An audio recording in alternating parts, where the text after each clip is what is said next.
السلام علیکم، آپ دیکھ رہے ہیں TNN TV۔ اسلام آباد کے نجی ہوٹل میں تقریب سے خطاب میں عمران خان نے کہا کہ یہ پاکستان آج نمبر 7 ہے وہ ملک جو گلوبل وارمنگ سے سب سے زیادہ متاثر ہے۔ نمبر 7 کا مطلب یہ کہ یہاں تیزی سے ہمارے جو ٹیمپریچرز جو اوپر جا رہے ہیں اس کی وجہ سے جو اثرات اس کے آنے والے ہیں وہ سب سے دنیا میں 7 نمبر پہ وہ ملک ہے جدھر سب سے زیادہ تباہی مچے گی۔ تباہی اس لیے مچے گی کہ جیسی گرمی بڑھتی جائے گی، گرمی کی وجہ سے ہمارے گلیشیئرز جن میں 70-80% پانی جو دریاؤں میں آتا ہے وہ گلیشیئر سے آتا ہے، وہ پگھلنا شروع ہو جائیں گے اور ہو رہے ہیں۔ اور جیسی جیسی گرمی بڑھتی جائے گی بارش بھی کم ہوتی جائے گی، اور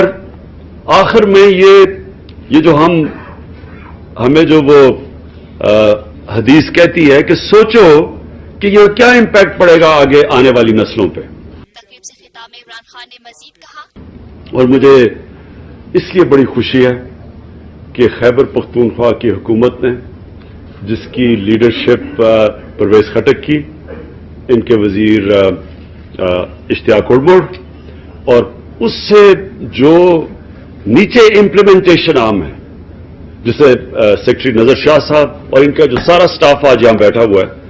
میں ان کو خاص مبارک دیتا ہوں۔ میں آپ کو آج خراج تحسین پیش کرتا ہوں کہ آپ نے پاکستان کے لیے آپ نے ایک مثال قائم کی ہے۔ یہ بہت بڑا چیلنج تھا کہ ہم اپنے دور میں 1 ارب درخت اگائیں گے، یہ بہت بڑا چیلنج تھا، اور پہلے 1-1.5 سال کے بعد میں بھی سوچ رہا تھا کہ پتہ نہیں یہ اتنا بڑا چیلنج ہم پورا کر سکیں گے۔ یہ ہے TNN TV، دیکھتے رہیے تازہ ترین خبریں اور ایکسکلوزیو رپورٹس۔